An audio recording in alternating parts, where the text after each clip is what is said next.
Näin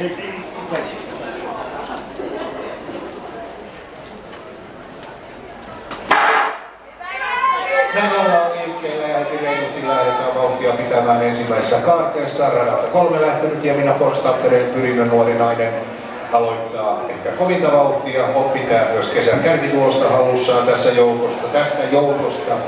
Ja katsotaanpas kun takasuorelle mennään Tampereen Pyrinnön väristiin.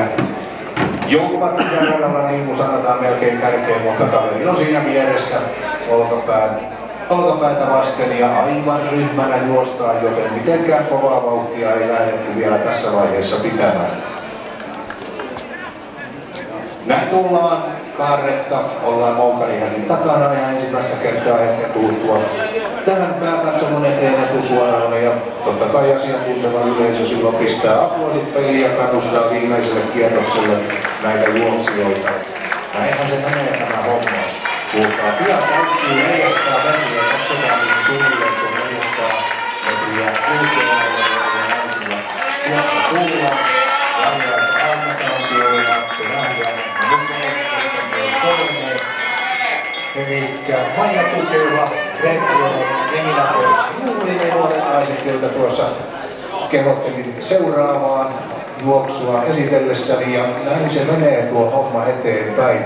Edelleen tuo kolmikko siellä johdossa ja samassa järjestyksessä 300 metriä matkaa maaliin. Jotain täytyy pian tapahtua, muuten ollaan yhtenä ryhmänä loppusuoralla. Eihän se heikko vaihtoehto ole sekään tietenkään.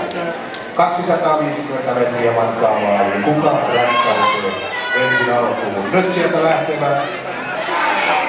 Tampereen Pyrinnön nuori nainen siirtyy siinä kakkoseksi. Katsotaan tuota vauhtia, mitä nyt tullaan tällä hetkellä, kun tullaan tähän loppusuoraan, etusuoraan. Kolmen kerran aivan reilusti erosta kaikista muista. Ja nyt tullaan